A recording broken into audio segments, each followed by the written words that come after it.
You're listening to the Wicked Theory Podcast. We're very happy to have you back, even for a short visit. And here we go. Broadcasting to you live from what must be Westworld, because we all feel like we've been living this exact same day again and again and again and again. This is the Wicked Theory Podcast.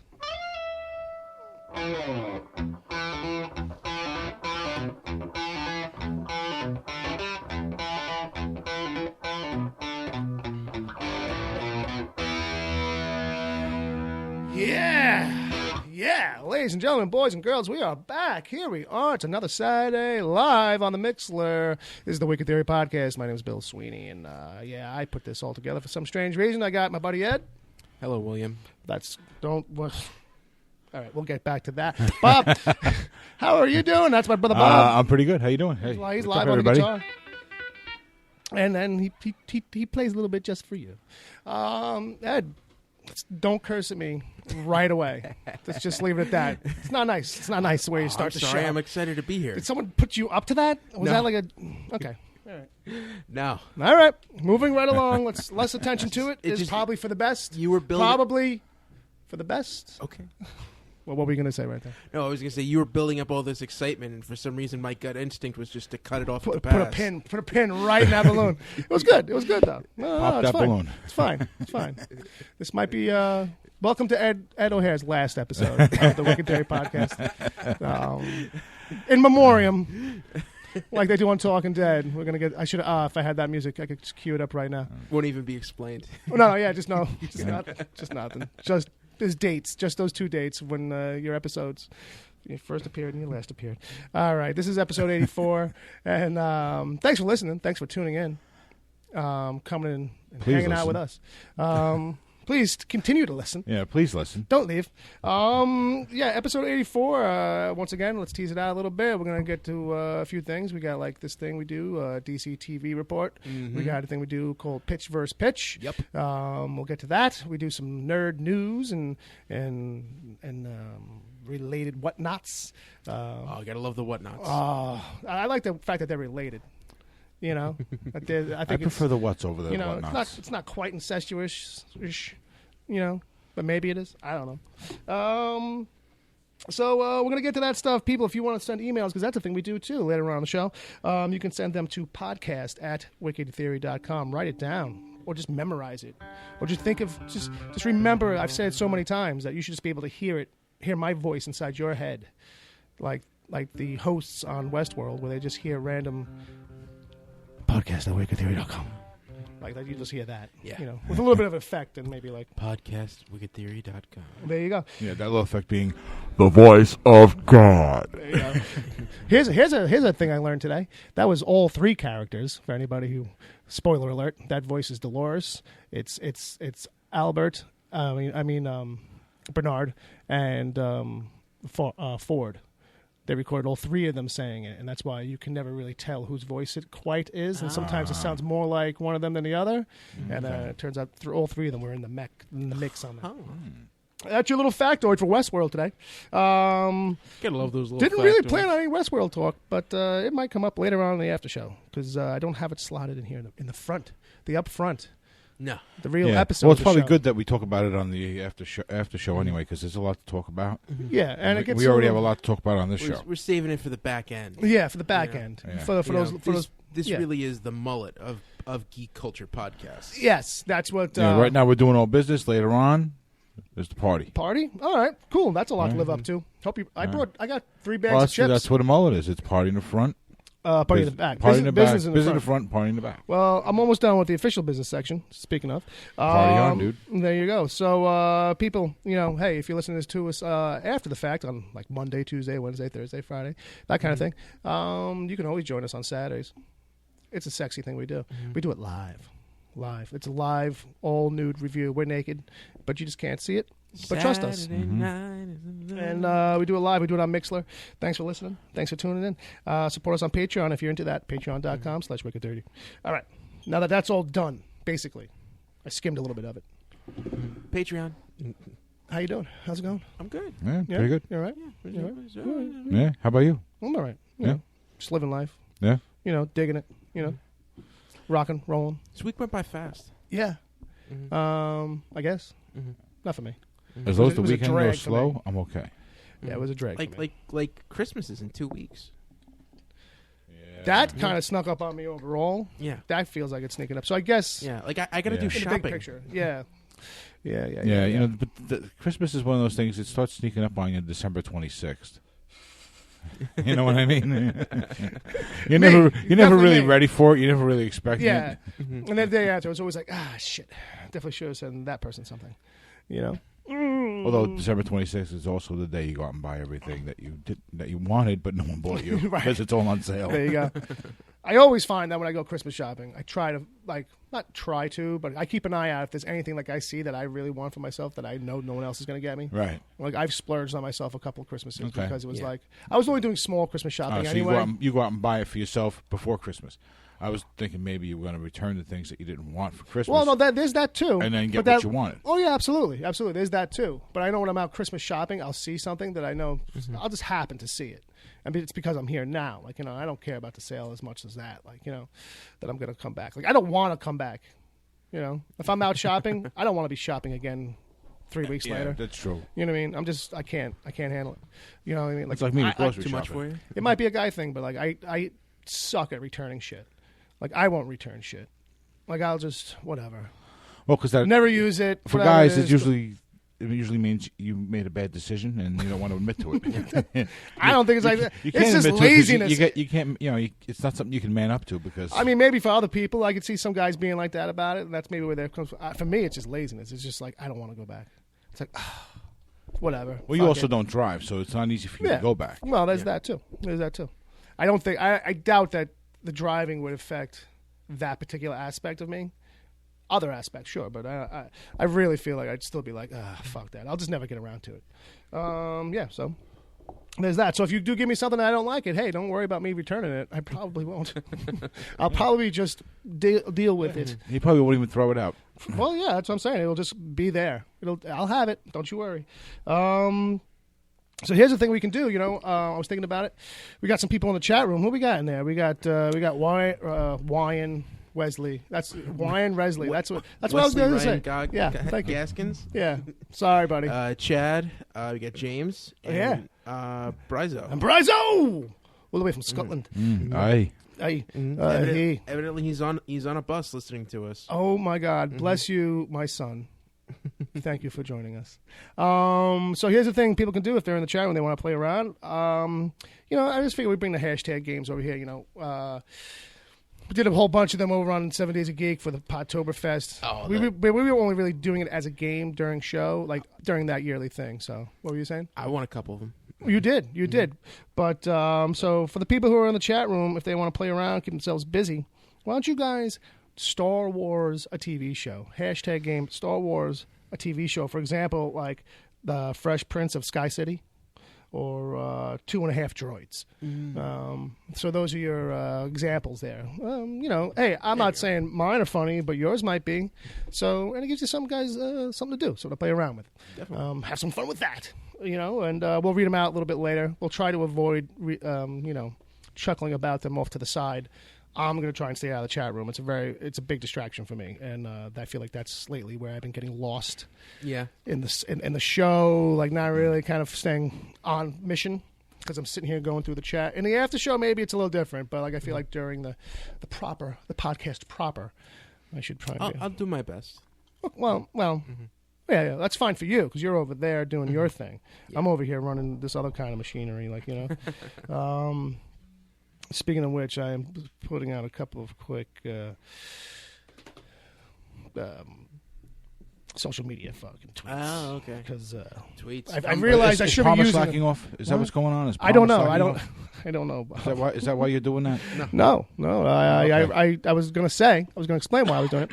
Is that I realized that inside of the app for Mixler, it's got it all built in there, and I just kind of wasn't using it. I would look at it and be like, yeah, I'll set that up. I'll do that. So this week I actually tried to do the right thing for once.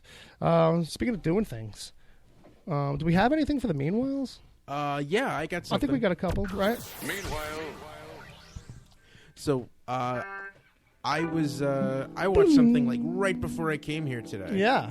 Which was a documentary that's now on Netflix called For the Love of Spock. For the love of Spock.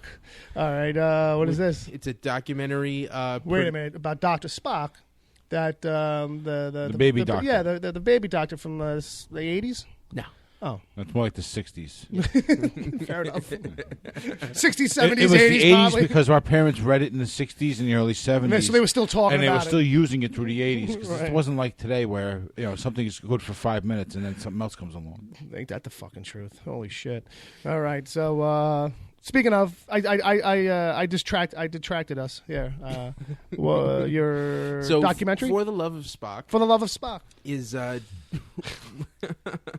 it's directed and produced by Leonard Nimoy's son. Okay. Oh, okay. I think I saw a trailer for this, or I Yes. saw something about it. Mm-hmm. And it's all about Yeah. his And- dad. Right? Yeah, and well, also his dad and his relationship with that character, Adam Nimoy, is the son's name. Okay. He directed it, and it's a very personal documentary. Because Okay. he kind of goes, he admits up front for a long time he had a tenuous relationship with his dad just because of, Because he didn't read Dr. Spock. No. Yeah, that was that. Yeah, that was it. That was it. Yeah, that was it. Right. Oh, he grew up the whole time thinking his dad was that Spock. Is that what it was? Well, I think it was. All right. Go ahead. He talks about alcoholism and addiction and that kind of thing, and Funny that we Yeah. we go laugh and you're like, no, Yeah. but No, anyway, it's it's alcoholism kinda and serious. Yeah. No, but I mean Fair enough. that's a small part of it, but a Yeah. good majority is just talking about the history of that character and how it started in the '60s and kind of grew into this enormous international phenomenon. sure. Just this like iconic character. Did you cry? No, I didn't cry. Did you moisten up? Did your eye sockets get glistening? Well, see, like they showed This is exactly why we need to be a video podcast. Because of the expressions that people miss out on that are on Ed's face. it's Right the now, kind of it's thing. priceless. There is one moment where like they show like the news stories announcing Leonard Nimoy's death. Oh, okay. We And then didn't they we cut didn't want to know all this. We just wanted to know if you choked up. Oh, and they cut straight to Star Trek 2. And like that's Right. because right. like one of They those mash it up. Yeah. one of those things. I say only 2 movies have ever made me cry. Right. Passion of the Christ and Star Trek 2: The Wrath of Khan. Boy, people, what a spectrum. Mm-hmm. Yeah. Okay. What a fucking spectrum that is. You Go know, ahead. and a lot of people say when they ask me that question, did this Yeah. movie make you cry? I'm like, 2 movies made me. All right. Yeah. This isn't one of those movies. Obviously not. I can do math. But it does Basic. take a scene from one of those movies, and that's kind of where So there's All like, right. check it out. All right. Check it out. So is folks. that a yes? Yes. It was Okay. good. How many tacos? How many American tacos? I'm gonna give this. I'll give it 3.5. 3.5. 3.5 live long and prosperous? Yes. There you go. All right. So then I got nothing. I mean, maybe I'll have something by time. Bobby's got Sully in there. Yeah. How was Sully? Yeah, I actually checked out Sully Nice. last night. It's actually a really good movie. You should check it out. You're the only one of us now who hasn't seen it. Fair enough. And there's moments in this movie where they actually like, for the sake of showing the viewer everything, they show you some moments that would normally be very boring. Right. Right. Sure. When they're Ed, when they're in the simulator, Oh yeah. watching the simulations. Yeah. What is this? They were seeing like what you were seeing was felt like a real flight simulation recording.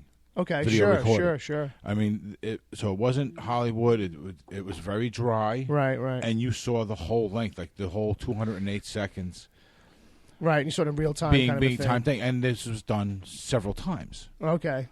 So Yeah, I think you actually see it like 3 full yeah, times. it's 3 full times, and then there's like shorter versions of it. Sure. You Because flash into that it. whole section of the movie goes on for about 20 minutes or so. Yeah. Yeah. And so it's not like in that sense. To me, it came off as a little risky Okay. because it was very, very dry and very unusual. It actually feels that way. Right.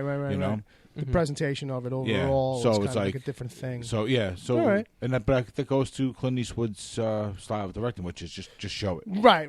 It's all as clean You know? and clear as possible, kind of a thing. Yeah, and no fat. It's you a know. very it's right. It's a very simple, straightforward storytelling mechanic. Yeah, Sure. that's what I was looking for. Yeah, one of the things I remember is just Hanks in his performance. You just see the wheels turning in his head. You know, he doesn't do a lot of talking in this movie. A lot of it is just him thinking. Yes, in the yeah. moment. Sully's Yeah. facial expressions Okay. are a lot of it, and then when he says what he says, you have all the meaning that's behind it. I got you. I You know got what I you. mean? Okay. You know, he doesn't have to say a lot. Well, that's to what's say a lot. Right. That's what's good about You good know? like moments like that from certain scenes, but like Yeah, actual it's a characters very- when they're done good like that. Like, Yeah. when by the time it comes out, like it's the Yeah. perfect. You know. There's it's- a certain terseness in the way that he's played right. that it goes right to Sully because I felt like, okay, this seems, from what I've seen of Sully on Yeah. TV And and everything, right. this is what feels right. Yeah. This is his mannerism. Yeah, This these is are his man, and that's what Tom Hanks kind of does. You know, he's Sure. always been that. That was with Forrest Gump. Yeah. He really Yeah. locks into the Right. quirk or the personality trait really hard. Yeah, you know? Philadelphia, all that. Yeah. All right. So it was really, really good. If you What would haven't you seen give it, it? go see it. I'd give it a solid 4. Nice. Yeah. 4 tacos. I think that's what I gave it. Sounds about right. I know you really Yeah. liked it too. Yeah, I gotta check it out. You can read my review on agentpalmer.com. Oh my There you gosh, go. that's true. Mm-hmm. Plug. Plug. Because you know, if I didn't say it, it's going in the chat somewhere. Well, sooner or later. I mean, you know, which is fine. which is fine. He's allowed to maybe put those things in. Yeah. They're if he's gonna put in links to his T-shirts or his bedspread sets. Yeah. You know. Well, I'll plug something else. Another shameless plug. Okay, fine. This week I was a guest on an episode of Gotham That's Lights. true. That episode is not going to air for about 2 weeks. Suspense. Yeah. Yeah. How about that? Yeah, on the old Gotham Lights. Were you like a podcast. controversial guest? Is that why they got to take all this extra time editing it? Oof, they don't know You what know? to do. They have to have some Something like that. meetings. No, just that way they don't have to record during Christmas. There you go. That's Right. No, yeah. They did a little pre-planning, I think, Yeah. on the next couple episodes. Yeah. Right now, I think their newest episode actually has our buddy Grant Markham on it. Yeah. And then, and Agent Palmer. Speaking of, there he is again. Mm-hmm. So they recorded one with you this week. Yeah. You want to give anybody, like, people, like, a little tease, Well, maybe? I'll just say on, we went in depth into this first half of season 3, and Sure. I talked a lot about different elements from the comics and how they may or may not be woven into Gotham. into into the the series. show. Yeah. Yeah. So, all right, that's pretty cool. I'm digging it. Did they get any emails or anything during the show? Or anything like that? There was one Okay. from Agent Palmer. From Agent Palmer. Fair enough. Okay. I wanted to add, Sure. I wanted to add one more thing to Yeah. the meanwhiles, because I just bought the Deadpool game. Oh yeah. I think you might have even mentioned it on the show at one point. So what's that like? How's that going? That's the one that's it's been out for a little while. Yeah, it's been out for a little while. It's not a game that's going to push the boundaries of the Sure. graphically speaking. You know what I mean? Right, It's not right, a right. graphical powerhouse. It's a Deadpool game. You know what I mean? Right, it's right. all Deadpool. Yeah. You know, and They captured the character good in that. yeah, it's definitely fun, or- it's definitely a little racy. It's funny. You know, it's that whole Deadpool sense of humor, Yeah. but it's definitely not for kids. So don't Yeah. don't put this game on your kids list. All right. Is it is So- there a lot of cursing? Yeah, there's. I mean, obviously, I know it's all literally what he's saying without cursing too. But I'm just Right. saying. But is there a lot of foul like cursing? yeah, there's in it, foul though? language. There's sexual references. There's girls running around in bikinis, almost naked. Almost no nipples. I haven't seen one yet. All right, fair enough. If But- they're all, I bet you they'll be male before they be female. But. Yeah, I'm sure they wouldn't Or be very cables. pretty nipples anyway. It's not a gorgeous game. Oh yeah, you know, yeah. But True. it's fun. Cable's in it, I think, right? Yeah, Is- Cable. So far, I've seen Cable. I've seen Rogue. Hmm. Psylocke. Sure. Because he's got a Woody for Psylocke. And, Right. Well, any Superwoman. So it's a recommendation for sure.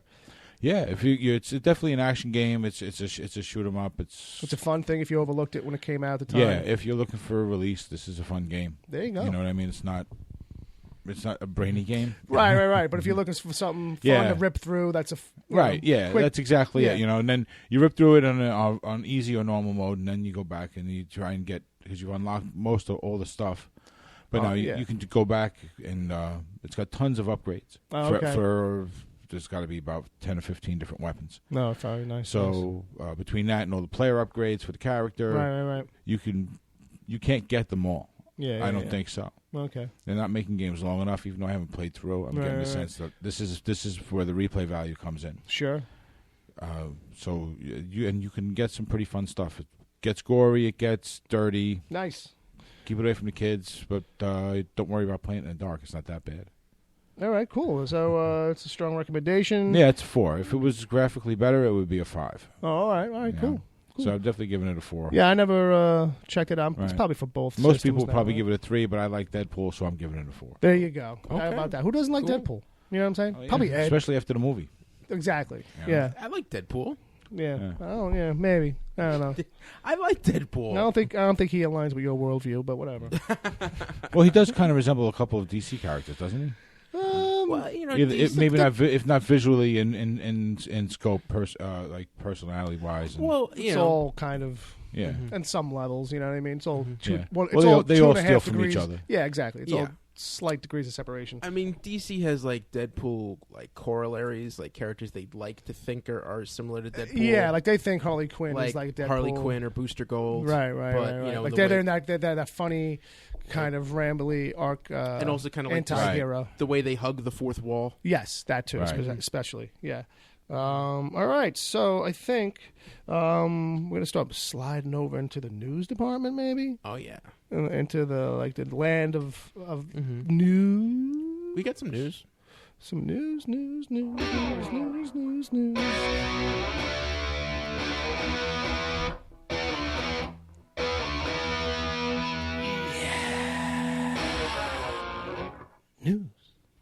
Ed. All right, so over to TV. Television, you mean? Yeah. Is that what that's? Oh my gosh, I never put that together. Have you heard of the Netflix? Yes. Yeah. So Netflix has... What do they got? Story on Bleeding Cool stating that their goal is to double their original content in 2017. Wow. They hope to... Yeah, well, that seems to be their model overall. I mean, they definitely don't push the movies they do acquire that aren't theirs as much as, which is good for them. Well, I mean, all their content is usually good. Yeah. Their goal is to have 1,000 hours of original content this year. Wow, that's a lot. And That's a lot. Yeah. Yeah, I get the sense that there's going to be a lot of Marvel in that lineup.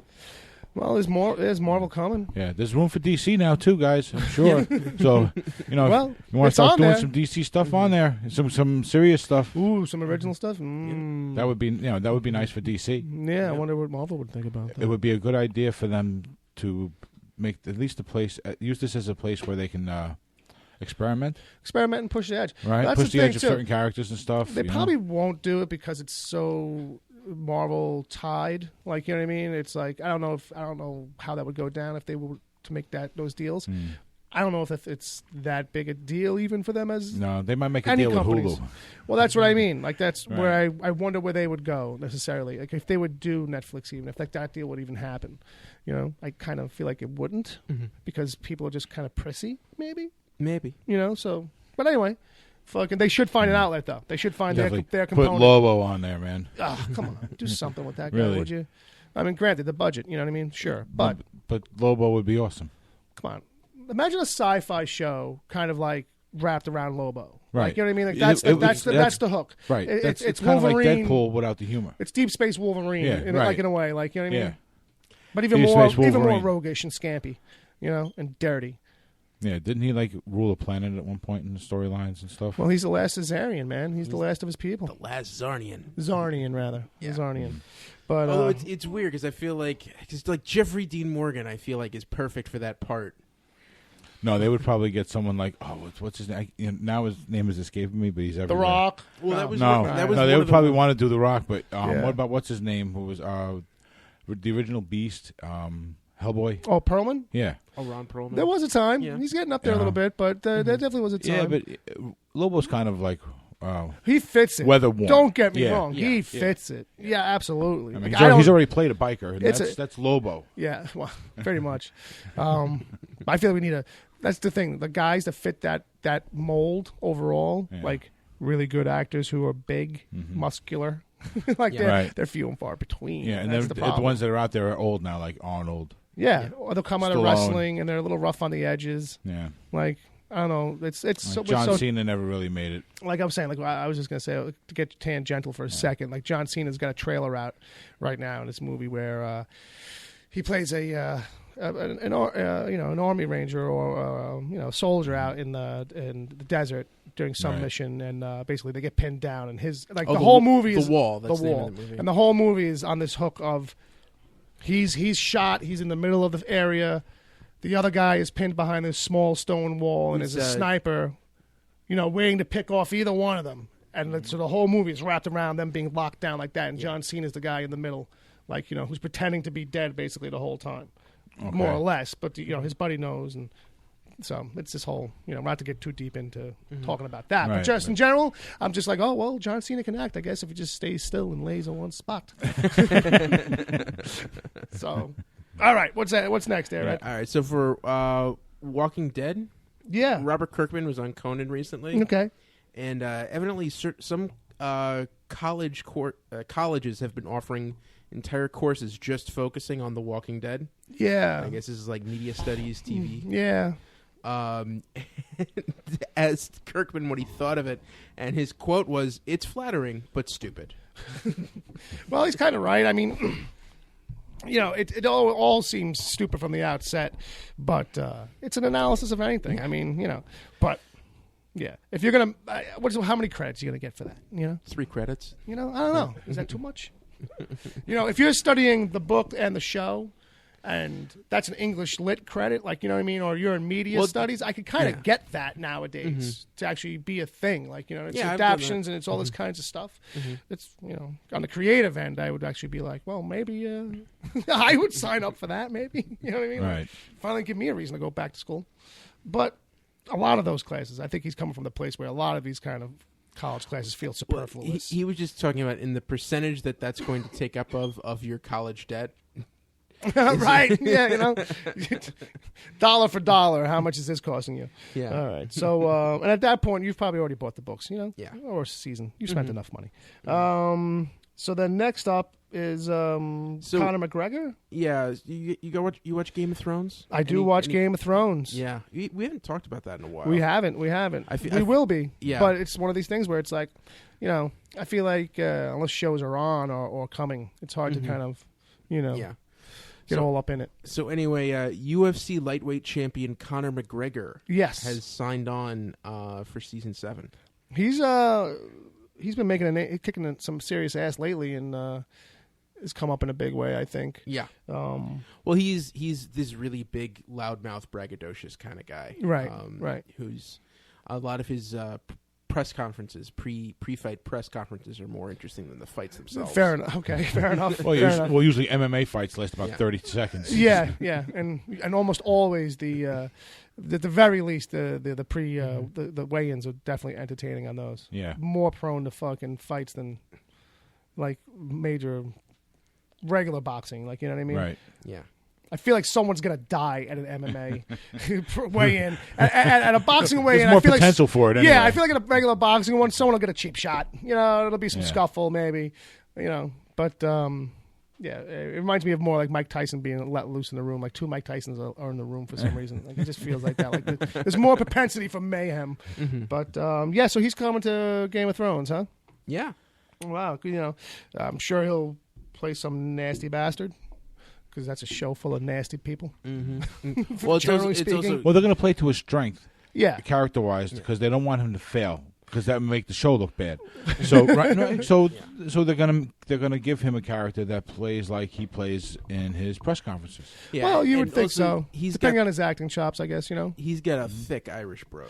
Then that might, they might be going for some realism on something like that. Right. But they did use the Mountain pretty well. And I think he's a guy who comes from, a non-acting world. And granted, that guy does not Yeah. speak on the show. He's Okay. he's a giant walking zombie, basically. But they found their giant way around wall. that. Yeah, exactly. So they find their way. They might be finding a casting that works to his strengths and their lack thereof, possibly. Ooh, That's that's cool. got something else coming up. Ed, what do you got here? There's one. Okay, so acclaimed novelist R.L. Stein. Stein. I'm just fucking with you. Gotcha. R.L. Stein. Right. Who many would know from his Goosebumps series. I got goosebumps just hearing you bring it up. Right. Yeah, so he has been rumored for a while to be doing a Marvel comic. Yeah. And they announced this week that he will be writing Man-Thing. Man-Thing. It sounds like a good fit. Yeah. I mean, I think the hook was... What was the hook on Man-Thing? well, it's kind of like Swamp Thing, ain't it? No, because Man-Thing he doesn't talk. He morphs into it, doesn't he? No, I think Man-Thing is more of a swamp Yeah, he's a monster. deity Yeah, it's a monster. or a monster created by accident. Mhm. But his whole thing was anything that knows fear will burn at my touch. Right, that's Was right. that the thing? And then yeah. he would instantly incinerate if he touched you or you touched him. And it was like this real kind of Right. nebulous And kind of creature that would just... Yeah, but it's kind of an unfair thing because It was the judgmental swamp monster. Yeah, but when you see him, you get scared shitless. Yeah, it's not... So it's a little unfair. At least Swamp Thing's like, hey, how you doing? Mm-hmm. And this thing, here comes this giant hunk of moss with an elephant trunk. Right, Like- and red glowing eyes. And probably like, just making weird noises. Right. Although Stein is pushing back and saying that some traditional fans may be upset because his Man-Thing... Yeah. Poor choice of words. Tell me more about his Man-Thing. R.L. Stein's Man-Thing... Yes. What does it no- look? What is it shaped like? Will no longer be mute. Oh, see now after that innuendo, now I can't even tell you what I'm picturing. I just feel like the whole thing goes out the window Quote, and it deserves this music. He can talk, and he's very sarcastic. Oh God. I don't know how I feel about like Bob heard somebody else playing music. He's like, "Fuck that! I do the music on this show." No, I was going to come in with some kind of like 70s, kind of like porn kind of thing. I got you. But I got cut off, thank you. Well, just wanted to. We had it under control. But so that's cool. I mean, I guess I liked it until you told me he was going to start talking because I feel like that was the thing with Man-Thing. Like he didn't talk. Well, maybe if it's like early Hulk, And it's like simple. real simple and Okay. maybe almost inaudible. Only certain people can really understand. Right. Kind of like that guy from another country that that you have to be around for a long time Right. before you really start to understand them. And Yeah, he says until a then, you're lot. kind of like, later. Well, the first story arc, evidently, Man-Thing heads to Burbank, California, wondering why he's not starring in a major motion picture. That's funny. Who wrote that? You? No, R.L. Stein. That's what. Oh, that's part of the quote. that's is the funny. article. That's funny.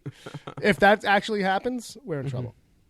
Just saying. Because you never know Well, now. if he- Because some people, not for nothing, there is like a perfect world where that would actually be funny and like super meta kind of inside No, jokey thing, almost like Right. Airboy kind of like I'm serious. like level. I'm reading the New York Times article, and that's what it says in the first story. Man-Thing heads to Burbank, California, wondering why he's not starring in a major motion picture. All right. Okay. I wasn't joking there. I didn't realize you weren't done. Like I would have got right to that 5 minutes I thought ago. that was I thought we had all we needed to know. when he said that. I thought it has to be Yeah. someone's comment. That's what I thought. I thought it was the writer of the article being funny. No. Wow.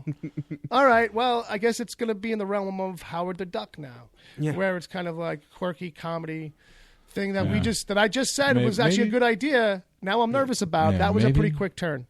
Maybe now it's going to be like they're watering it down for some kind of TV thing later on. Because you got to remember, R.L. Stein, this is the guy who wrote Goosebumps, who wrote like really, really scary stories For or kids. stories that really, really scared like Kids. 9 and 10-year-olds. And don't get me wrong, like Man-Thing is a thing where like, hey, who's going to make that work anyway? How do you reinvent that? I get it. It's definitely going the entire other kind of a direction. Sometimes that Right. shit works. Maybe they were listening to us go on and on about Airboy. The Airboy and our love of Moon Knight, which has got Yeah. like a lot of fucking Doctor Strange. You know what? The Unusual. I'm into it now. All right. I think I spun around 3 times on it. All right. Now I'm back into it.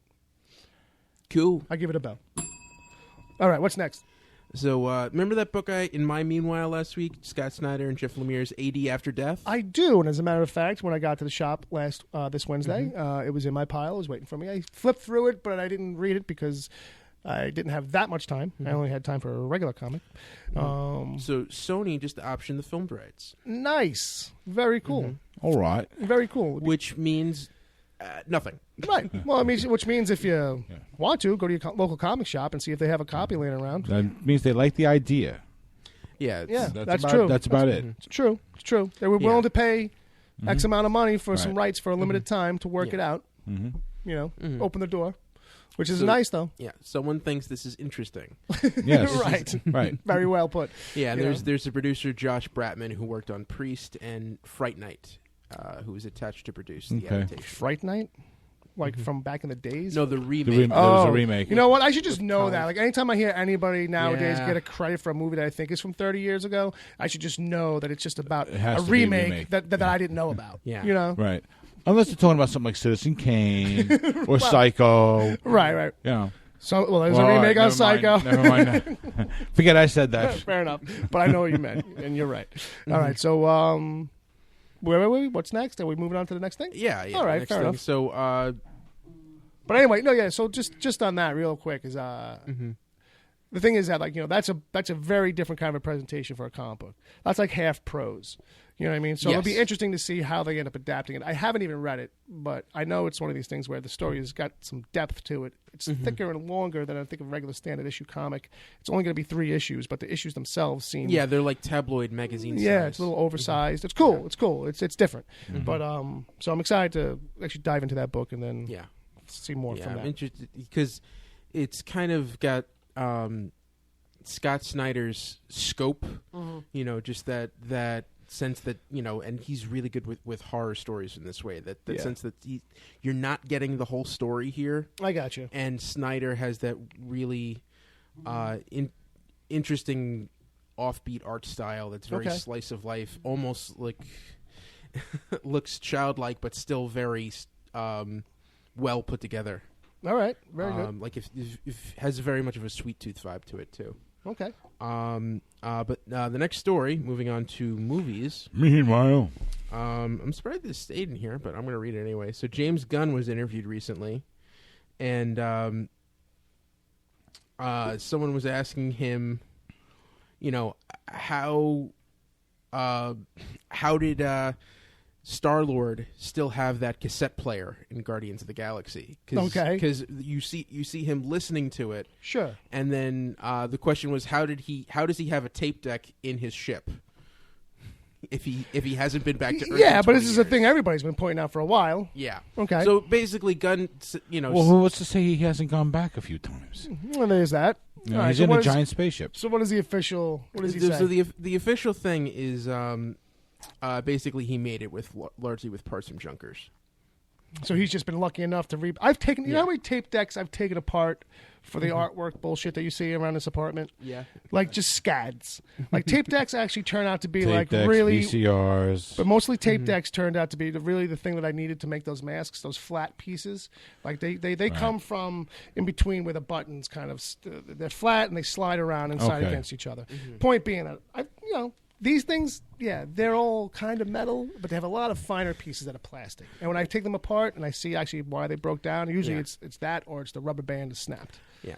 Well, evidently, Gunn got a little testy with the interviewer. Oh. Because after say that, he was like, you wonder about this and not about flying a ship that travels between planets and hours. No, not at all. Because that's science that we already from the jump don't know how it works. I'm not going to sit there. Well, here's the thing. I'm not giving him shit. I'm just saying here's the counter argument to that. Like, you know what I mean? I never worry about, you know, the phasers on Star Trek. Yeah. You know what I mean? And But- how they work. But I do worry about where they're wearing those boots because don't seem like Right. future boots to me. Right. You know, they seem Well- like fucking regular standard issue shoes. You know what I mean? But here's a good comparison. You said the phasers on Star Trek. You don't worry about that science, but in a cop movie or an action movie, you will sit there and count the bullets that are in a 9mm gun. Right. You know what I mean? Because that's something you know. Right. Exactly. Right. You know what I mean? Exactly. It's like, okay, well, 9mm is only going to have 17 at most in a clip. You know? But this guy shot off like 25 already. You know? Exactly. See, now, if they had... So, it's cute. It's quaint, that it's a cassette. But the cassette would have jammed up, too. That thing would have ate the cassette a long time ago. Well, I'm trying to figure out how he still has a 30-year-old Walkman and the headphones and the batteries still work. I'm just waiting for, the one movie where, the tape actually takes a shot. Rechargeables. Hello. Well, that's the other thing, But I would stand to reason that maybe over time he could fashion some kind of battery thing change on that. That's fine. But I definitely want to see a scene where, he goes to take the tape out and it's stuck and it's jammed and it goes... and the whole thing is just one big long string back to the tape deck. And when that happens, you have to hear, does somebody have a pencil? I need a... Right, that's the whole thing then. That's the whole goal of... Right. You got to have a number 2 pencil. That's the quest in that whole We got it. show. We got that it. whole Guardians of movie. the Galaxy 3, the quest for the pencil, so that he Quest can for number rewind 2. the tape by hand and save the 3rd volume of the cassette. Oh, man. Guardians of the Galaxy, the quest for number 2. There you go. And what do we got next? All right, so right here, this is the big moment. This is the big. What? Everyone has been waiting for the official title of the 8th entry in the Fast and the Furious franchise. Yes. Now, as we know, there is no tradition for these titles. Right. Originally, it was The Fast and the Furious. Right. Yes. Then we followed that up with Too Fast, Too Furious. Do you get it? Right, sure. Then what? The Fast and the Furious, Tokyo Drift. It's all about the colon. Right. But you like how they did... Because that's almost like a side story, that one. Yeah. You have to remember. But that's the wit of it that's all. about- That's the wit of it all. It's about drifting. Right. And it's a side story Right. where it goes off to the side about these other guys. Right. About these Asian dudes. Right. Right. So that's a whole side story. And the cool kid from American Gothic, which we Right. were all like, whatever happened to that kid? And we were like, oh, there he is. One of those guys is on NCIS New Orleans now. Yeah, the kid from American Gothic, I think. Then Right, we next had one. Fast and Furious. Right, we just No thus. no Right. does. Get out of here. Streamlined it, less wind Yes. resistance. I got you because it's a car thing. Yeah. It's all about aerodynamics. You gotta get rid of the extra Yeah. load. So you Then- drop the thus. yeah. Gotcha.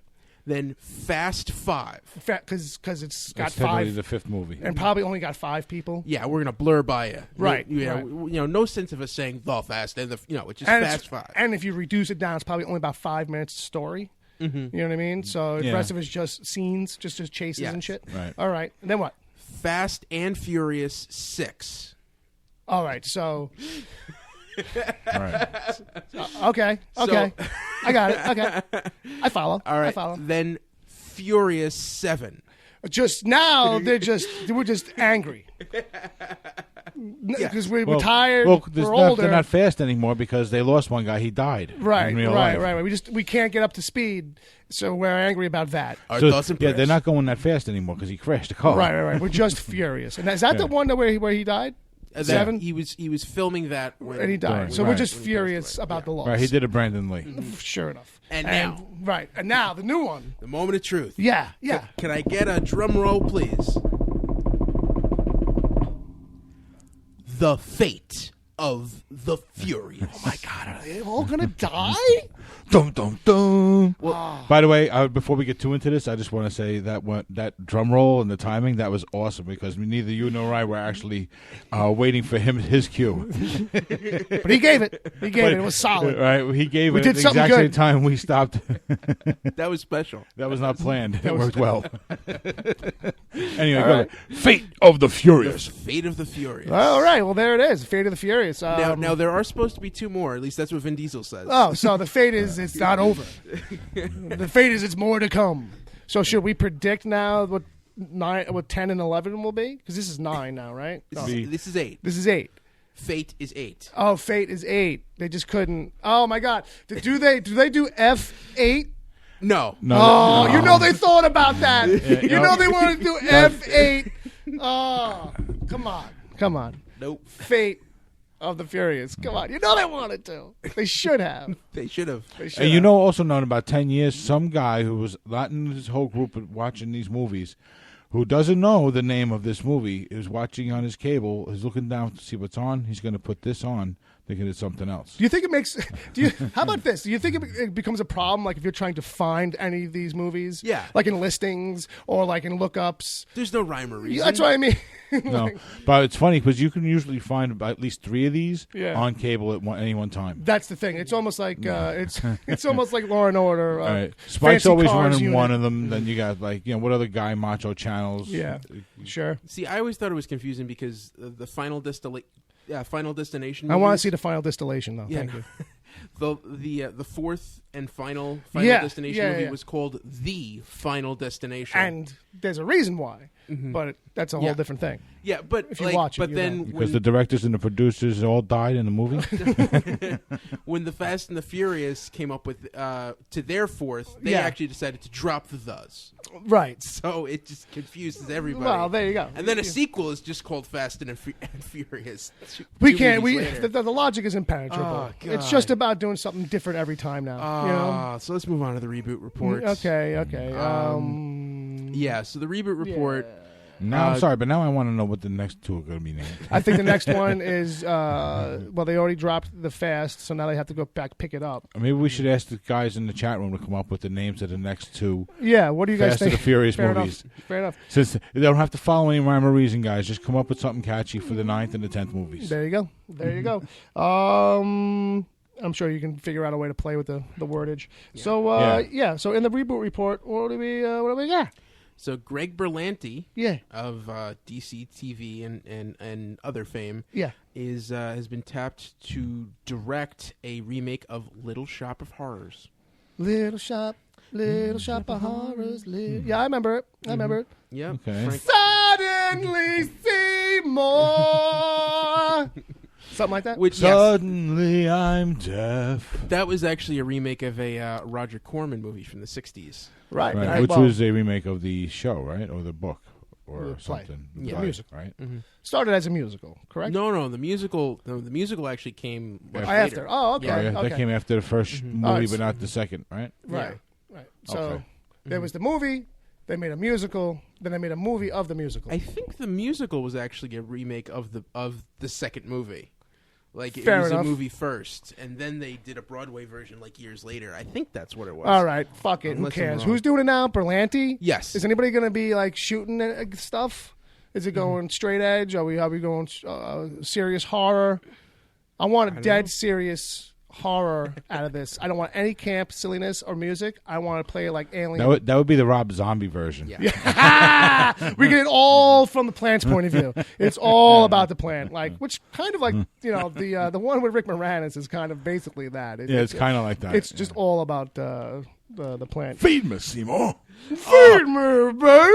Heno's in the chat and has already come up with two great titles. What for do we Fast got? and What do we Furious got movies. from We've him? got Way Fast, Way Furious. Okay. Way to go. Followed by 10 times faster. There you go. There you go. Top Keep them that. going, guys. Those are good. Keep them coming. Keep them coming. All right. So Yeah, and then so with that, we've got a new segment. well, it's kind of it's we got a bunch of trailers this week that came out. So first is we're going to talk about Assassin's Creed a little bit because it's like there's just one more trailer, and really my reason for putting this in is that just that all the trailers have held up pretty good. Like I'm kind of we're all a little surprised. Yeah. Sorry, quick correction. I was wrong. There was a musical in the 80s before the second movie. Okay. Yeah, that's actually what I thought happened. Yeah. all right. Yeah, it was originally a movie. Well, after we discussed it, I realized it had been a movie. Then it was a movie, then a show, then a movie of the show. A movie, then a show, then a movie of the show. Sorry to Then sidetrack, a, but just then a just musical of the wanted to show. avoid those emails. Yeah, that's a good idea. We really don't get those. We really don't get the Adult Swim. Excuse me, sir. I do believe that in episode 7 you said that Action X was a thing, and it is not, sir. Oh, thank you, Heno. OMG, so fast it goes to 11. That's the Spinal Tap meets yeah. Fast and Furious version. Sure. Oh. All right. So, but anyway, yeah, Assassin's Creed looks really good. It's continuing to look good. Yeah, you Fassbender. made me watch an international trailer. Well, what is that a problem about? I don't Why is watch that? international Why? trailers. Why would you not watch international trailers? Because if it's not good enough for Merc, it's not good enough for me. Not good enough for America. Like an international trailer should have less. Like not like because Spider-Man's got 2 different trailers. You know what I mean? And then in the international trailer, it's got like a little bit different, a little bit more. I don't understand why. I Why are they understand special? that, Why are they like different? International audiences have like different sensibilities. Gotcha. That, Yeah, like, they're gotcha. trying to, Yeah. Because I feel like they just give away the whole plot in those international trailers too. I feel like it's like usually lately. I feel like it's not usually that different. It almost is to the point of why did you bother making 2 different ones? Like the difference is not that meaningful. to say it's clicks. It's To clicks. say- It's just to say it's different enough. It might you're actually it might actually come down to the guy who makes the decision on the trailer. Sure. Saying on the first trailer, the original trailer, saying, you know what, I like it, but just remove this section and put this section in here. And then they don't know what to do with the other one, so they make that one the international one. Yeah, it's, you know what I mean? You know what it definitely is? It's too many marketing guys up the ladder. Yeah. Because There's always too many marketing guys. Well, because all the guys from marketing on up have been in marketing, so they all think with a marketing mentality. So that's why a lot of these crazy decisions that don't make any sense just play towards marketing in Hollywood. It's because it's just a sea of marketing guys. Anyway, so just that's Assassin's Creed. Looks good. Baywatch. That's my favorite of the 4. That's your favorite out of this bunch. I thought it was a little rough. I wasn't even planning on ever watching a Baywatch trailer. There you go. It's got The Rock. It's got Zac Efron. They're doing it for laughs. It's parody. It's like 21 Jump Street kind of thing. Okay. So some of it works. Yeah. You know, All right. Yeah. I In that case, yeah, then it's probably going to be okay. that's what I'm saying. Like I feel like it's going to be okay. I don't know. Yeah, to me, like I just really liked how we're going out there. Like we don't give. They a are shit. going for it. They're going for it. Like, and some of those CG. I just hope it's not when just you- one boob joke. Yeah, that's what I No. mean too. Like how much of it is just Oh, that's in there. There's a couple of slow mo there's that- jokes. yeah. You know, and I'm sure it's going to have all those things that we all poked fun about Baywatch from the Yeah. jump anyway. I hope they make fun of Baywatch Nights big time. Yeah, well, I'm sure the Hoff is going to have a walk on. Oh yeah, he'll work that out. Yeah, I'm sure that's already up. Yeah, all he's up still in there. he's still famous in Germany for some reason. Still. So I do feel like there is a better trailer probably in this movie that we're going to get eventually because this is only trailer 1. Usually it's like 3 or 4 before a movie comes Yeah. out. So I do feel like there's a better trailer probably coming for that. Not to say that's not doesn't have some stuff, but I was expecting a little more or a little better. That's just me. And then also over here in the trailers we got a new Planet of the Apes Yep. War. This is just basically a monologue from Woody Harrelson, and then just slowly ramping up that music. That's It feels and looks a lot like the second one. It's a lot of Yeah. fighting in the woods, and Woody's the general this time, or the guy in charge of the military. yeah. In this trailer, there's no sign of like a element of human help Yeah. with the apes, like there was in the last one, where it was like Gary Oldman's people versus, Caesar, the monkeys, and a couple of humans on their side. This is This just is like army versus monkeys. It looks like. It looks like just woodland, crazy war. Okay. A lot of monkeys with guns. I will say that. Yeah. And well, the other interesting thing is Woody Harrelson seems to know like where these apes came from. You get a sense that like either he was part of the project or he was aware of it. Or he's got some kind of inside Yeah. info on some level. So like he knows that these aren't normal apes. These aren't normal monkeys. Yeah. Yeah. All right. But it looked good. I mean, if it follows, it looks visually like it follows, Right.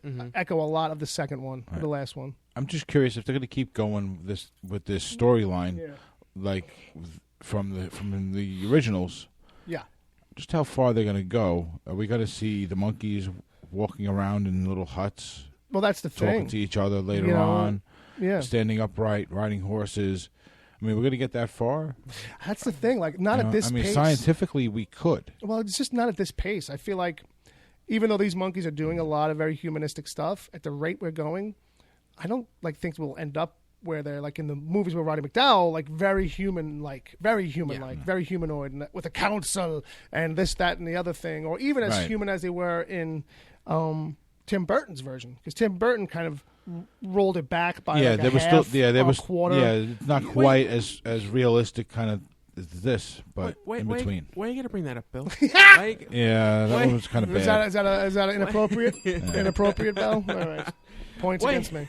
Wait, we're having a serious discussion about a quality movie. Why are you going to bring that up? That was a Mark Wahlberg one too. It's somebody made it. Somebody has to do it. Ed. Yeah. Sorry, it just had to be me. It had to be this show. Sorry. All right, so I think I fell asleep the first time I saw that movie. I don't blame you. Like, it was dark. It was shot like at night with no lights. Mm-hmm. That's like I felt like I was straining to see things. And you're trying to figure out if it was just monkeys who landed on a desert island, where the fuck did they get horses? No. I didn't know they were so naturally good with horses either. Okay, so but the big trailer that came out this week is Spider-Man. Yeah. That's a little taste of Spider-Man. So Spider-Man Homecoming. I can give you a little Spider-Man.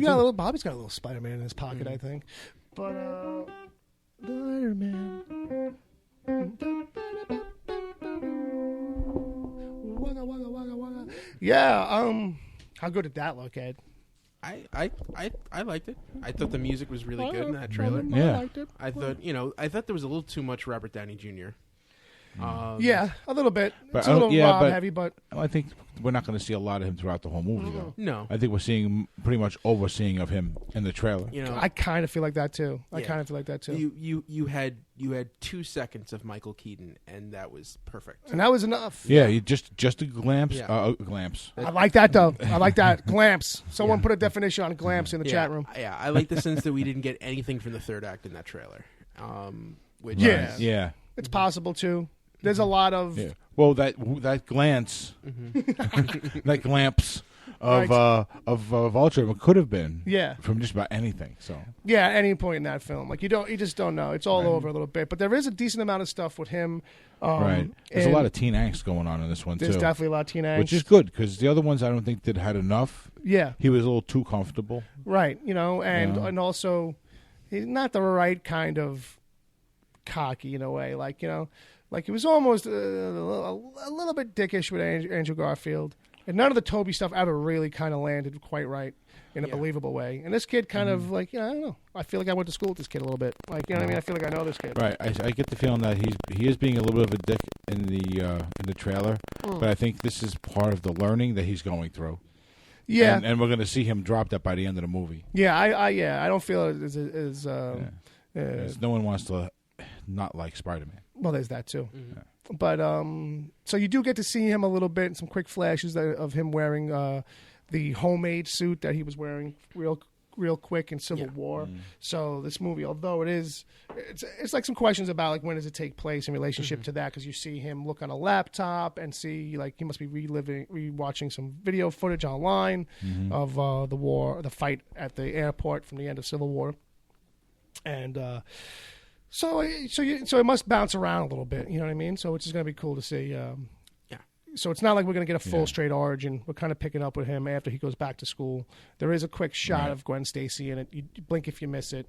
I think I blinked. Yeah, she's standing behind like the one girl that walks by, Liz. I think she's playing Liz Lemon. Not Liz Lemon. Liz Lemon! No, but she's playing Liz. I forget the last name. But right behind her is a little blonde girl, and it's pretty much everyone's saying she's dressed exactly like Gwen Stacy. So she's at least in it too. But they're doing something different, man, and it looks good. It looks solid. I'm excited. Yeah. I'm jazzed for it. I feel like we're going to get the Spider-Man movie everybody's ever wanted. Yep. And then I tweeted out the other day, now if we can just get Thanos to kind of like rearrange reality. Well, that's got to be Ron Perlman. Well, it's Brolin, so. Yeah. Mm-hmm. Yeah. I think now would be a good time to wrap up our hashtag game. Yeah, probably. Okay. Probably. Let's go, Ron. Well, what are you seeing in there, Ed, to make you think that? So our hashtag game was Star Wars a TV show. Right. Take a Star Wars movie. Take a TV show and put a Star Wars sprinkling on it. And I've been looking through, and there are 3 that pop out to me. Yeah.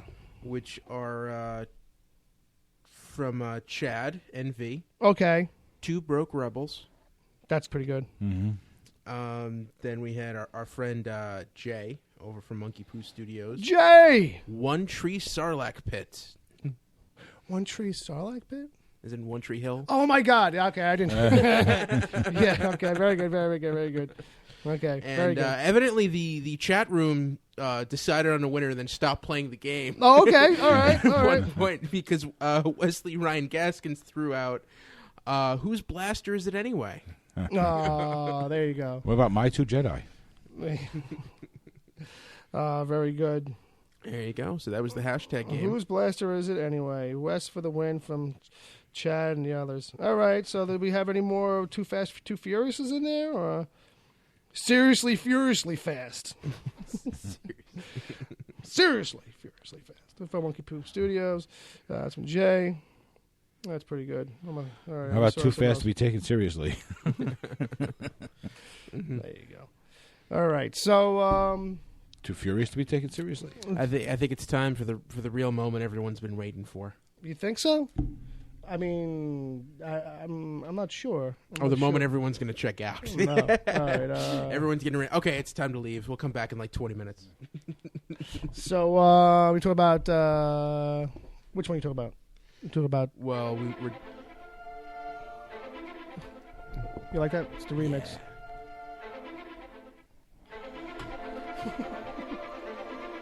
To understand what I'm about to tell you, you need to do something first. You need to believe in the impossible. Can you do that?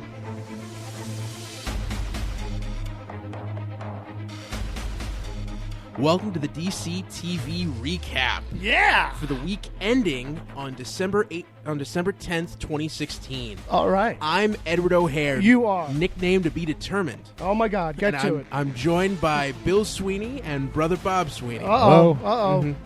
All right. So there were no Monday shows. So the Monday shows, Supergirl, Gotham, and Lucifer, have all had their mid-season finales. And this Okay. week, the other three CW TV shows. What do we got? So starting off on Tuesday night, Yes. The Flash. The Flash. All right, jumping into the recap. I can't believe that they made a show about Flash Gordon. I just want to say that I think that's cool. It's a bold move, you know, in this day and age. But tell me about this. 4 years ago, Yeah, we start out right. Julian led an expedition in India that was attacked by, dun dun dun, Yeah. the Alchemy Stone. Okay. Just the stone? Yes. The stone attacked. Mm-hmm. Okay. They were looking, and they opened it, and then all of a sudden, everyone except Julian died. That's right. That's right. Yep. Then Jay Garrick came over from Earth 3 Yeah. to help Flash and got his ass beat by Savitar. Mm-hmm. Barry captured Alchemy, who is really Julian, Right. sealed the stone, and made Savitar vanish. That's good. And he was gone forever, never to be seen again. Well, not quite. Okay. So Julian had no memory of being Alchemy. Of course He's not. just been blacking out. Yeah. And Barry revealed himself to Julian for no apparent reason. Because why not? Just to do it. Felt like, I got to get this guy to trust me. Yeah. This is my only option. And that's how I knew that that Julian was just going to end up in the inner circle, Part of the team. For the rest of the season. Maybe not back for the next season, but he's not going anywhere. So, remember how we said, okay, so the stone is like sealed up now, the box is closed, Yeah, so there's yeah, no way right. Savitar can get Yeah, out. sure. Well, Cisco started having visions of his dead brother, That'll who do it. tricked him into opening the stone and unleashing Savitar. Brothers can be tricky sometimes. Barry and Wally Oh, I know those guys. fought Savitar, and Caitlin got Cisco to close up the stone. She's so good. She's so good. Jay helped Barry throw the stone into the Speed Force. Yeah. But not before Barry caught a glimpse of a future where Savitar came back and killed Iris. And, Jay gave him the... Right on cue. The music just cut out. Yep. Okay.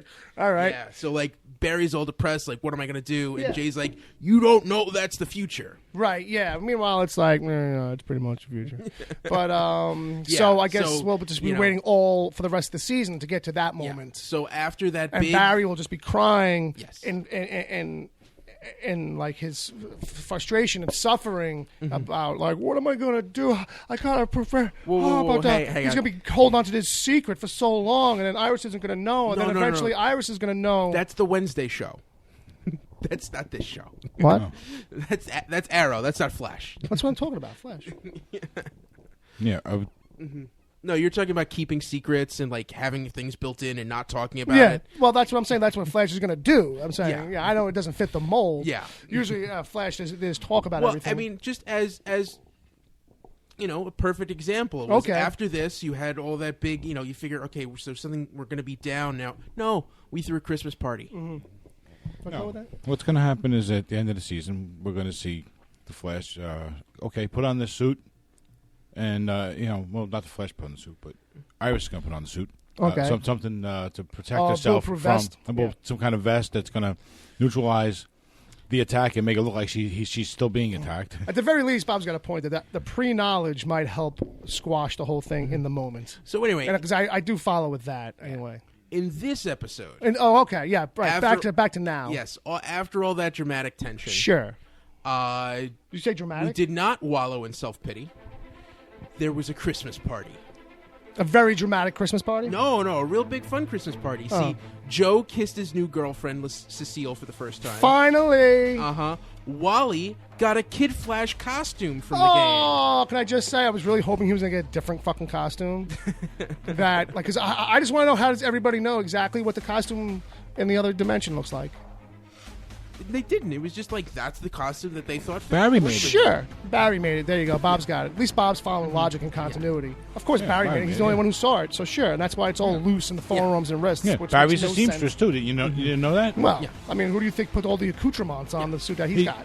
He doesn't sleep. He's the Flash, so he gets bored and he learns everything in seconds. It doesn't take him long to make a suit. Yeah, and then Ebenezer Scrooge, the British guy, Julian, Yes. showed up at the end and told Barry that he got his job back for him. Ebenezer Scrooge. Last minute reveal. Oh. Barry got Iris an apartment for them to share.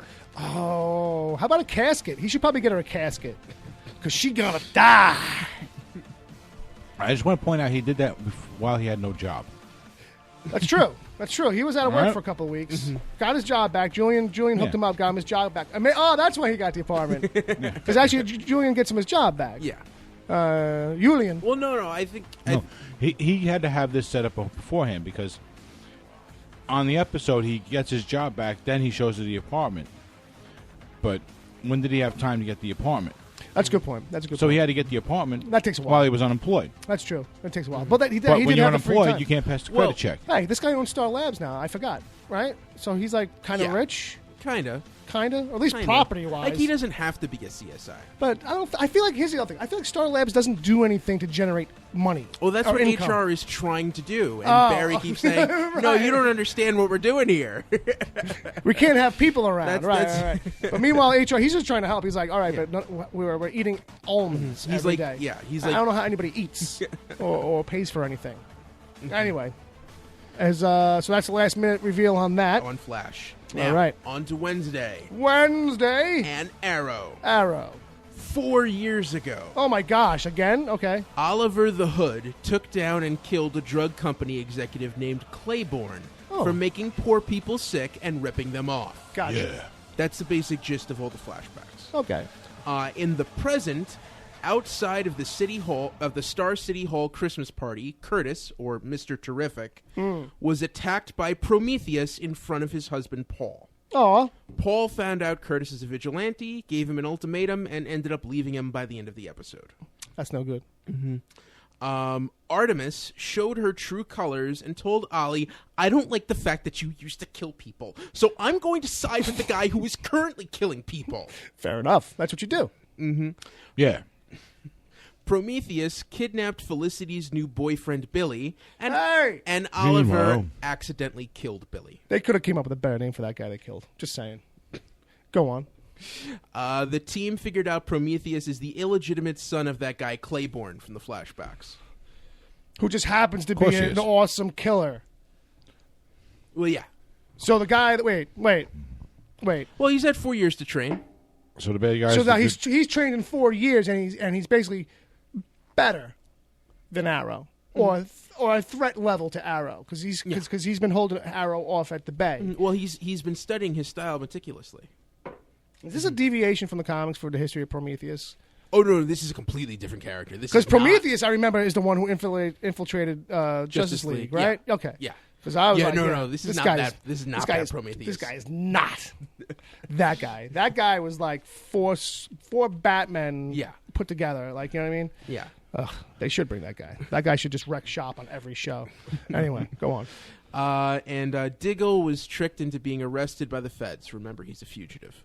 He was tricked. Yes. So he's not. He got a call from his wife saying, "Come to the safe house now. Something's wrong." And then he showed up at the safe house, and there were a bunch of people with laser rifles. So that's it. Yeah. So he's just so now the whole Arrow thing is out in the open, I guess. Mm-hmm.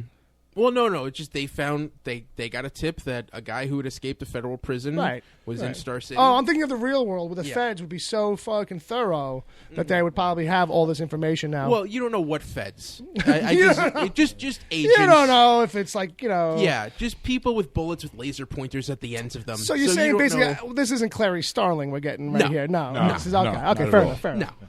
And last minute reveal: Laurel's alive. Again? Yes. Wait. Is this the one who died and then came back and died? Wait. Quick, give me that. Okay. Don't give me the story. Just give me the points. Dead? Alive? Dead? No, just...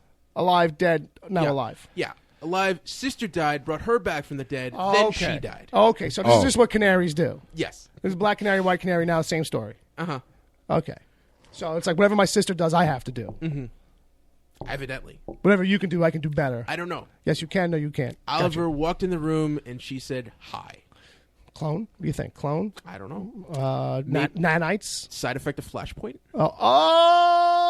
But then he would know her then. You don't know? What do you mean I don't know? No. Maybe the side effect of Flashpoint is that she didn't die. Right. Or... And he would not be surprised to see her then. No, that he thought she was dead. But she didn't really die. Okay, so her means of death might have been different in this universe. Yes. So he's just surprised in general. Yes. Are you tracking that at home, kids? Mm-hmm. Okay. No confusion at all. Not everything is an episode of Westworld, but whatever. Okay, so all right. So you got more, or are we done? All with right. that? No. Are we on?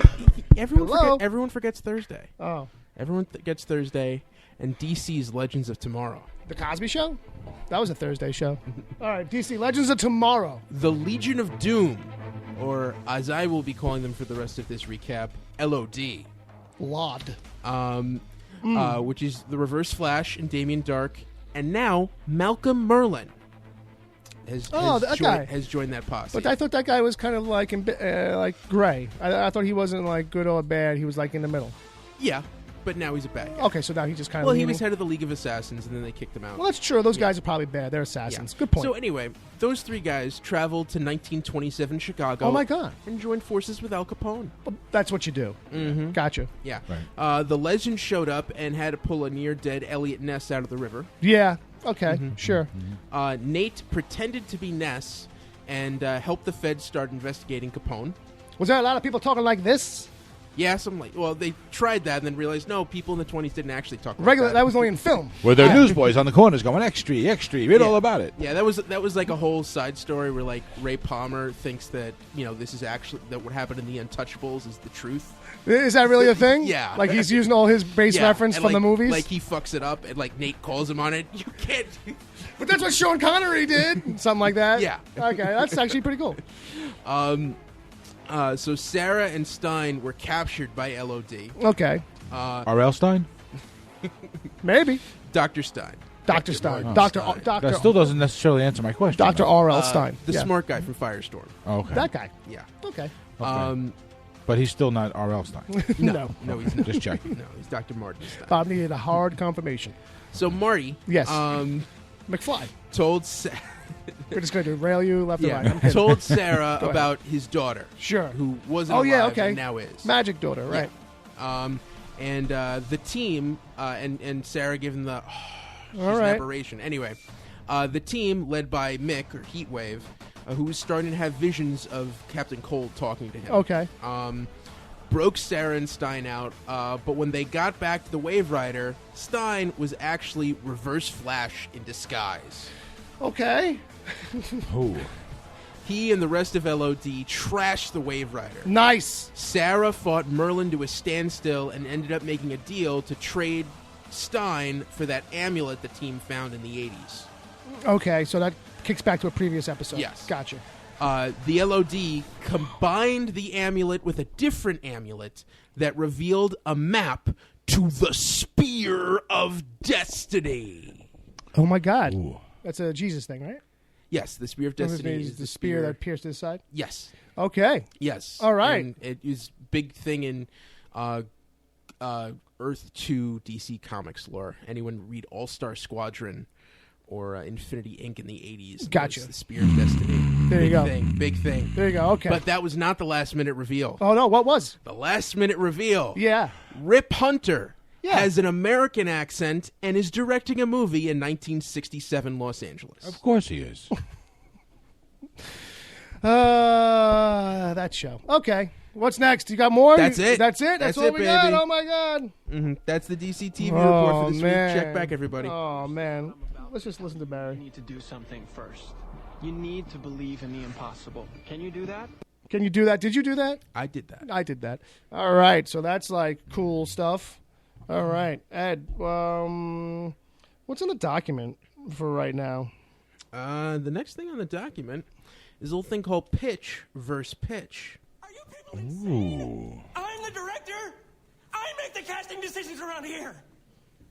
I thought this was a group effort. No! Do you know what movie that's from? No. I'll play it again. Oh, that's wrong. That's a wrong clip. Are you people insane? I'm the director. I make the casting decisions around here. I thought this was a group effort. No!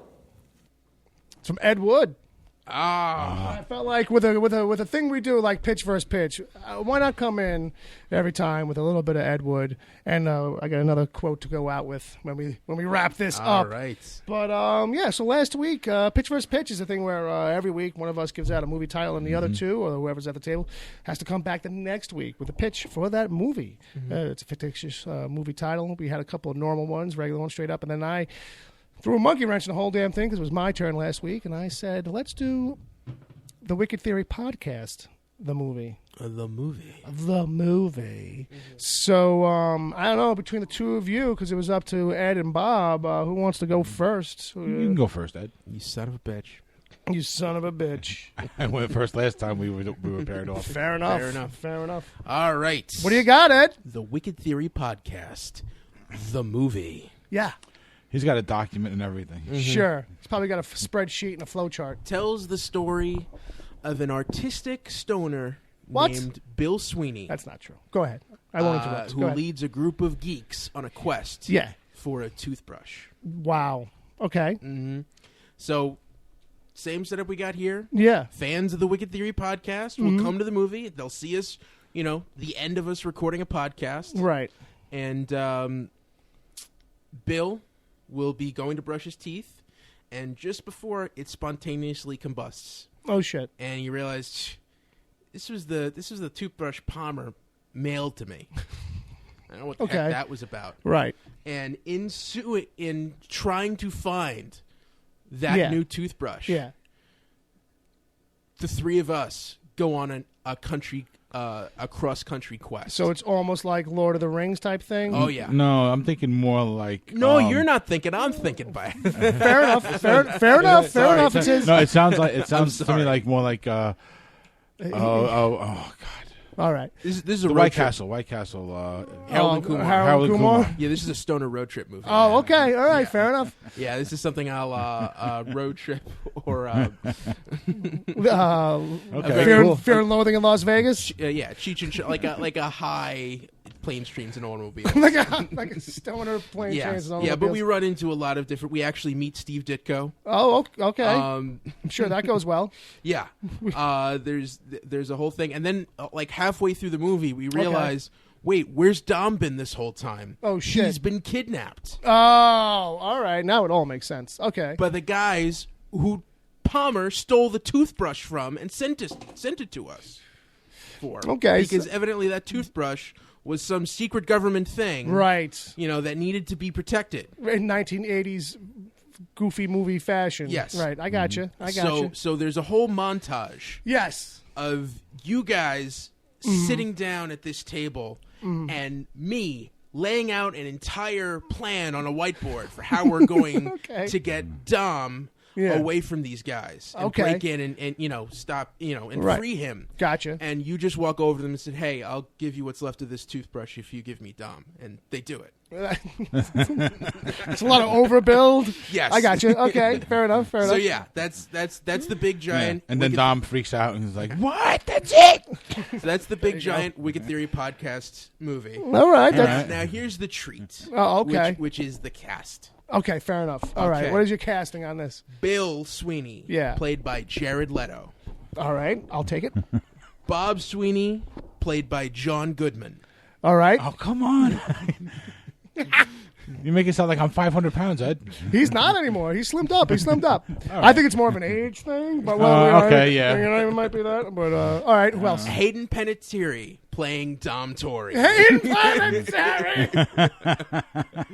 Save the cheerleader, save the podcast. Because there's got to be a chick somewhere in this movie. There's got to be. All right. And for the diversity vote, yeah. Edward O'Hare will be played by Michael Pena.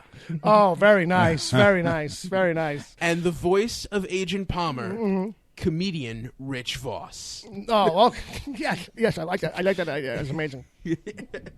All right. Directed by the Coen brothers. Wow. Now I feel like if you had started with the Coen brothers, I might have had more confidence in the whole thing going forward. But now it's giving it a different sheen. It's giving it a different sheen having the Coen brothers be behind the whole thing. All right, Bob, what did you have for? Well, Bill has seen me work so hard on this one.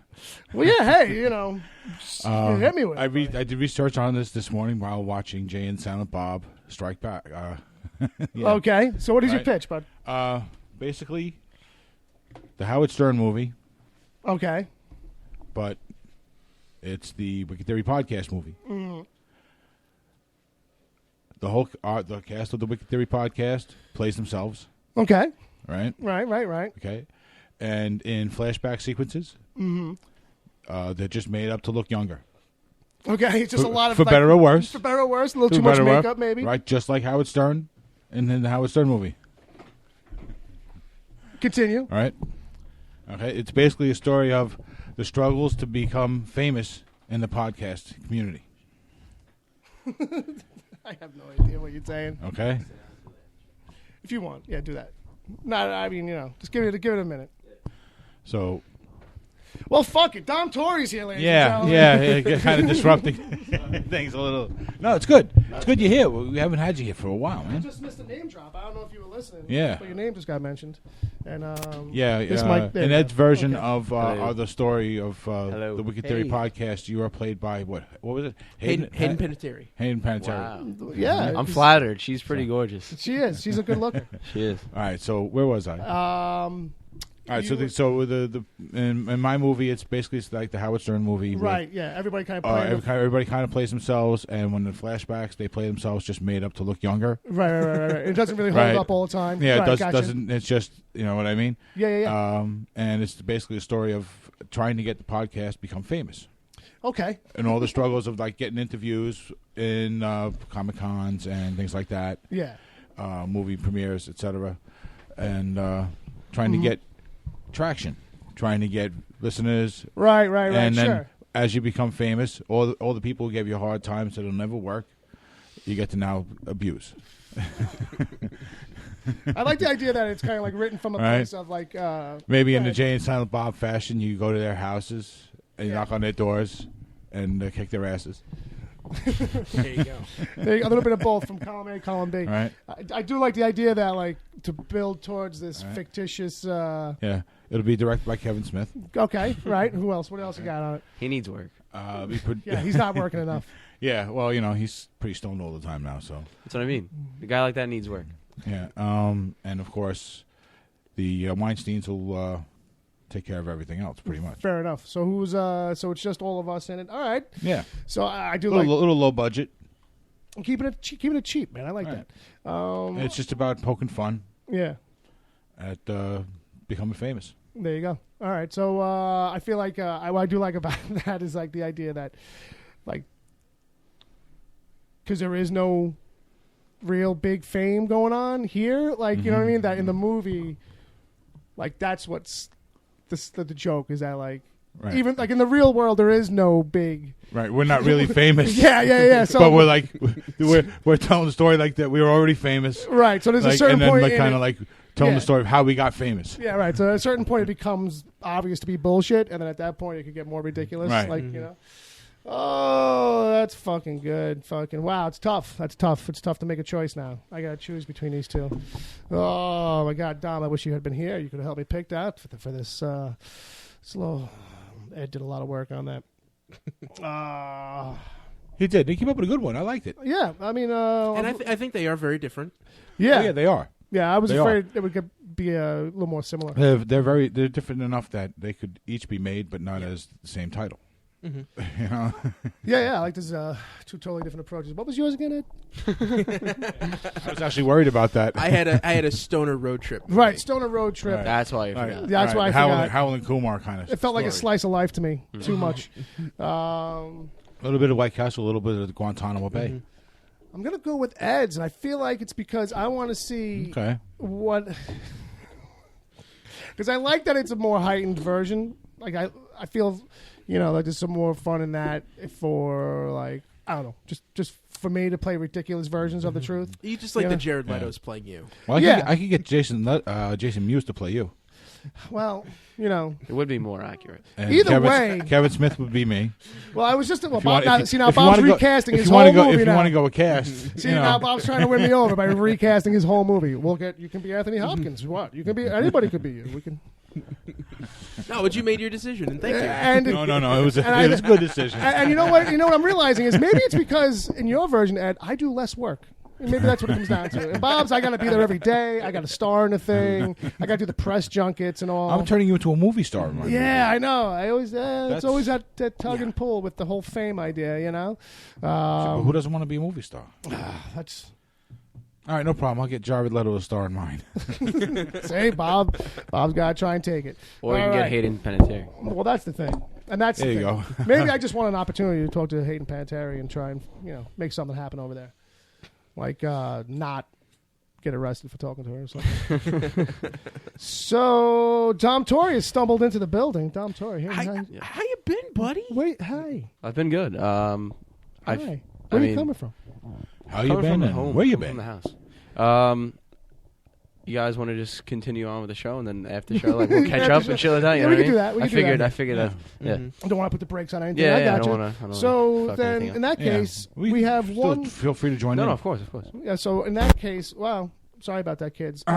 There is one entry we got in the emails for Pitch vs. Pitch. Wasn't there another sound clip for Pitch vs. Pitch? We're not done with it. Oh, we're not done with it. Yeah. That's So with this, it's an email written by Agent Palmer, and he's asked that Ed read this. Oh, okay. In the voice of to do his best movie announcer kind of guy. Yeah, to do like a Vooly. So since he's the only one in it, at first I was like, yeah, that might give him an unfair advantage, but because nobody else sent in an email, it's only him. So he automatically wins whether this is good or not, basically. Well, he could also automatically lose. Because that's true. You know what? You're right. You're absolutely right. It goes both ways. It could suck just because it's the only one. We're gonna make it a winner automatically. No, you're right. All right, what do we got there, Red? Taking their positions for their regularly scheduled live broadcast on a Saturday night, the boys of the Wicked Theory podcast are interrupted when in strolls their good friend Grant and lost colleague Dom. This is quite accurate. But before they can get comfortable, the power goes out, and before Bill can process what is going on, they're all out the door to fix the power and get on with the show. But this isn't an ordinary power outage. Uh-oh. It's collateral damage from a caped quarrel between Batman and Superman, and this time Ed is out for blood. Despite Bill and Grant's attempts to remind Ed that this isn't a movie, they wind up storming the remains of DC Comics' New York headquarters because Ed is convinced only they can have the control to rewrite the course of history and restore the power. Okay. Along the way, Bill has to grapple with some wicked theories he has with whoever wrote the script for today's events. Why did Dom finally show up? Why is Grant here? Is Ed and Grant's DC knowledge enough to protect him? Who will protect Ed and Grant from each other? How did Palmer end up in the credits and nowhere in the plot until now? No matter the obstacles, no matter the cost, no matter the answers, the show must go on.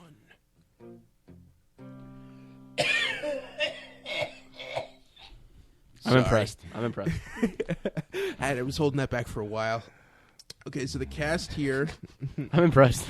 I am. Starring. Oh, important note, the script will be written by, it doesn't matter because Bill will write it anyway. Let's do rewrites. Yeah, sure. Yes. Okay, starring Viggo Mortensen as Bill. Ooh. Sebastian Bach as Bob. Yeah. Okay. Vincent D'Onofrio as Ed. Okay. Jesse Eisenberg as Dom. Okay. And Charlie Hunnam as Grant. Well, we all knew that. Oh, my God. And Bill Sweeney as the voice of Agent Palmer. Hey, everybody, how's it going? Directed by Michael Bay. Sure. With Bill looking over the shoulder the entire time. Final approval. All right. Well, I'm going to have to give it to him. Agent Palmer, that's good stuff, man. That's pretty wild. The casting is what puts it over the top on that one, you know? Mm-hmm. So that sound, that buzzy sound means I plugged something back in. So, yeah, all right. Let's. That was a little. I had to pass over the thing to you, but this brings us out of it. You people are insane! You're wasting your life making shit! Nobody cares! These movies are terrible! She's right.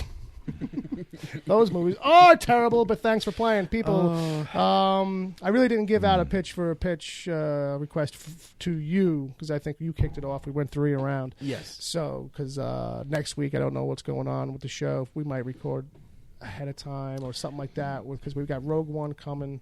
Yeah, we got a lot of stuff next week. And I don't know what everybody's schedule is like, so I left it loose. For the pitch versus pitch, but I will come back. We'll come back to it. We will do it again. Do it and do. Sorry, I don't even know where you were going, but I'm uncomfortable now. Okay. Yeah. So that kind of brings us over to the email stuff. Bob, I believe we long ago in a land far away agreed on a jingle for this section, and it goes something like, "Yeah, email." We get some emails. We get a lot of emails. That's not true. I got this too. Remember, he can't hear because he doesn't have headphones. He doesn't have headphones on. I played your email jingle. Oh, did you? Yeah. What the email? There you go. Got it live and in studio, folks. All right. Thanks for coming back, Dom, just to do that. You can go now. All right. See you later. See you later. No, all right. So, wait, here we go now. How's the beat go? Kind of like that. I'm only good for like once every 6 months. That's I can't it. do it. I can't do it again now until it's a contractual July. obligation. You know. I understand. So in the emails, folks, we got 2. We got one from Agent Palmer, as if we haven't already heard enough from him today. Here he is again. You got there you go. That's Agent Palmer's theme. He says, "Hey, the holidays are almost here. We've all been to holiday parties as kids with bowls of unidentified candies and snacks. What's the worst thing you've tasted? And what snacks and candy would you prefer they have out? Any tips for surviving family holiday gatherings? And what tips do you have for corporate holiday gatherings?" All right, so... anything in bowls should pretty much be wrapped. Individual candies. Yeah. Unless it's these M&Ms. days. Well, yeah, unless it's M&Ms. You know, I mean... I've never been a fan of those... There's only way you can enjoy the M&Ms like in a party. You know? Yeah, if you could throw them. That kind of goes like with chips and pretzels and stuff anyway. Yeah. I guess, when too. it comes to candies, if you're going to leave candies out, I don't know if you want people with hands. Well, they say at most places like the bowls, the community bowls are it's not actually good to, especially like at bars and places like that, like at stuff like that. Yeah. But we all know stories about the germs in the bathrooms. Yeah, you know what I mean. Don't get lemon slices or wedges in your drinks at bars and restaurants. They say that the lemons usually are just dirty as fuck. Like, they don't think nothing of it, but, like, you know, you're cutting them by hand all day and you put them right into this dish that never really gets washed out. And so it's like if you get a diet soda and they go to tell them don't put a lemon in it. I always tell them I want lemon. I'm just saying. I know you don't because I've ate with you. Yeah, but people the lemon tastes good. Yeah, sure, because that's what you wanted, right? Is that what you ordered? Did you order a lemon Diet Cola? Mm-hmm. No, you ordered a Diet Cola. But most people do, like, if they get a water, they're like, oh, let me get a water with lemon. And I'm always like, fuck yourself. No, that's not me. I'm not a lemon person either, so yeah. I agree. It's a little fruity. But yeah, for holiday candies, I feel like, I don't know if you ever see them, but they're like that hard candy. It's the ribbon candy that's very silvery or shimmery looking. Like I've just never been into that shit. I always feel like it's some a wacky, very old-fashioned style of candy. Just never been into it. So the other question is, any tips for surviving the family holiday gatherings? Don't go. Don't talk politics, I guess, unless you're ready for that battle. Depending on what kind of house you're going to. It depends how bad the situation is with the people in the house. Well, that's what I mean. You know, if you don't know the situation, if you're a girl with a naggy mom who's like, "How come you haven't met a man and you don't want to hear that?" Then don't go. Yeah, that's what I'm saying. Nah. You want to know the real secret? Yeah, what's the real secret? What do you got, Ed? Just hang by the kiddie table. Just hang out with them, right? Yeah. Because at least you know what they're talking about. Mm-hmm.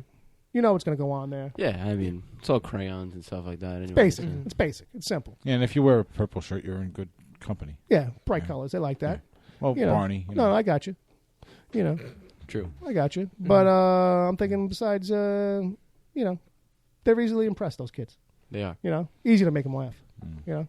Win them right over. Just don't have any candy or money in your pockets because they're going to ask for that. That's true. That's true. I mean, that's if you're in a situation where you think you may not want to talk to your family members. That's the best option. Just no, it's the best option anyway. Mm-hmm. Like if you think you want to talk to them, you'll talk to them for a little while and then regret talking to them. Just saying, for most times. So this other thing is corporate holiday gatherings. Never been to one, so I don't care. Hey Ed, do they do a holiday party at your job? You're in a corporate-ish kind of place. Yeah. Without getting into specifics. It's the kind of thing where, like, they'll have catering where you can go on your lunch hour to the basement. Right. And they'll be like... there's a dungeon master down there helping table out with a big sandwich. And sort of. There's, like, this big... cold cuts. Yeah. Me and Bill have a holiday party every day at our job. Yeah. Kind of. Yeah. Not really. Yeah, it's fun. It's joyous. It is. I'll give it that. There's fun to be had. There is. When you're not getting driven insane. But that's a whole different thing. Yeah, so anyway, I think that's all he's got, really. So thanks, buddy. And then the other email this week comes from James Hazelden Jr. It's entitled Stuff. God. Something has got to be done to slow down this month. I didn't even realize that a week had passed. It's about 10 minutes until the show goes live, so this may not even make it in. But it did. All right. The pics below are of the house we built. I guess that should have helped me realize why time was maybe flying by. So did you hear Army beat Navy? Sorry, I know sports are not that kind of, our thing. But I'm an Army kid. So I'm trying to think of a quick submission for the pitch this week. But, yeah, I'm drawing a blank, so I'm going to have to hope someone else comes up with something good. Although I will predict Ed wins this one tonight. 3 minutes till showtime. Oh, Nostradamus. He finally called something. Wow. He's a man of many predictions, and I think that's one of the best ones he's had so far. But, well, James, thanks for writing in, buddy. One thing nobody could have predicted was Dom coming by today. Although I will ask the question, glad to see you, buddy. Thank you. Yeah. It's glad to be back, I'm just so glad. So it slipped right in. We'll get to it. So your girlfriend's busy today? Not quite. Not quite. We'll get to it. All right. So, though James does raise a good question I'd like to pose to you guys. He says Army beat Navy. They did. Now, is that on land or is that in the ocean? It's on the football field. That's on the football field. Right. Oh, okay. So it's just a game. Hence the sports. Gotcha.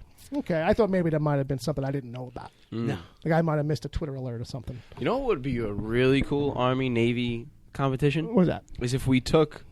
This would actually be a great pitch. For a show? For a show, or maybe a segment on the show. Pitch, first pitch, whatever it's called these days. You take the best of the Navy SEALs, the best of the Army Rangers. Sure. Put them in a fucking...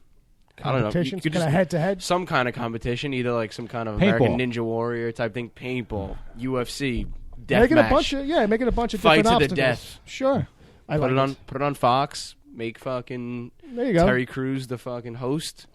Do the nipple, do the boob fucking thing all day long. So if anybody wants to get a hold of Dom Torre as executive producer of this new show, he's ready to pitch. You can email. We'll do it out of Vegas. Do it right in Vegas. Yeah, do it in Vegas where we can have the line and the gambling and everything. Do it in the brand new ice rink that's not going to be used because the team name is terrible. Yeah. Is it just the team name that's terrible? Oh no, I think the idea maybe has some problems in general. Yes. You know, the team, Nevada team for hockey. I mean, it's not the worst idea. Professional sports. I'm against professional sports in Vegas to begin with. You think that's a little bit too much? That's a little too close? I think it's dangerous. Is it literally too close to home? I think it's a slippery slope, but that's a whole other conversation. Sure. I think there's only one team that could play there, and it's the Oakland Raiders. There's only one team that makes, and it's a certain era, I believe, for the Oakland Raiders. Oh yeah, what was it like 1981 through 87? Late 70s, early 80s. Right, Raiders. They'd be able to hang, is what you're trying to say. Yeah. You were right in there, Bill. I was actually pretty impressed. I'm pretty good. It was a little. You got a little lucky. I'm a little impressed with myself too. Yeah. With my sports reference. All right. Got to do something about this microphone. Yeah, I tried to ask you to do that earlier. Yeah, well, I was setting this up. Yeah, it was before that. But anyway. So with that. What? Just one last thing in the chat. Oh yeah. Meow God and Chad Envy are kind of having this spat. Love fest? No, about having citrus products in water. Just in general? Just I don't like my water lemony? Yes.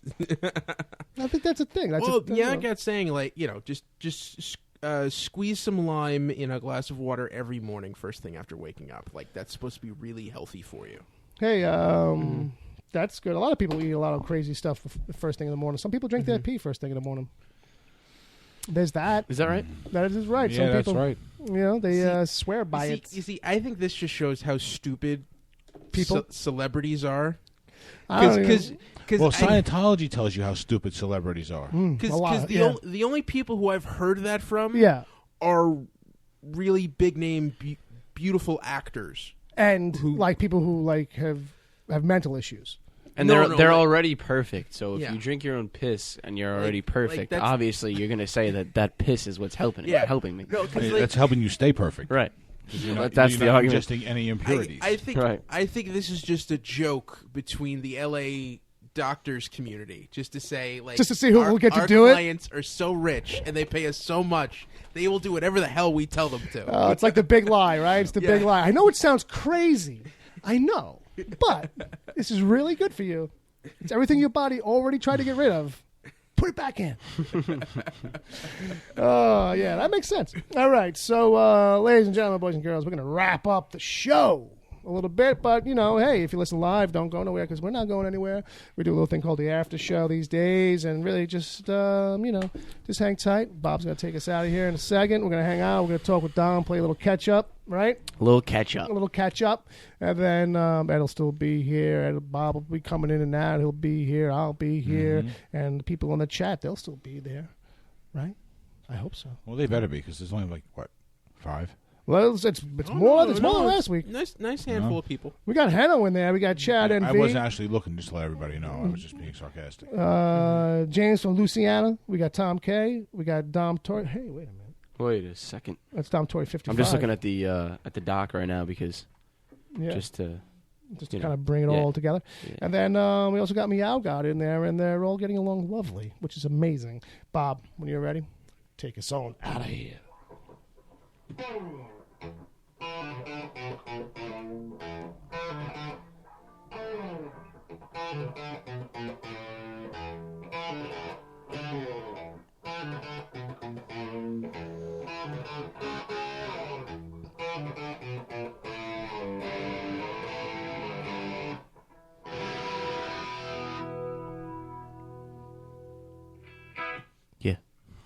Yeah.